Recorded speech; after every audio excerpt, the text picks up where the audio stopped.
So ang gagawin natin pag nag-email na nga si Meta sa ating email account, then mind mo. Pag nag-email na si Meta sa ating email account na nagsasabing nakaka-stress, di ba? So, mahanap ka ng solusyon. Lumapit ka, naglapitan kayo. Kung napadpad ka sa bidyong ito is baka ito na ang solusyon sa hinahanap mong problema.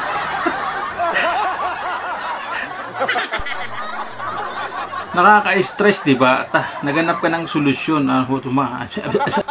Nakaka-stress, di ba? Tumanap ka ng solusyon. Lumapit ka sa mga taong alam mong pwede kang tulungan na mayroong alam sa ganitong technique.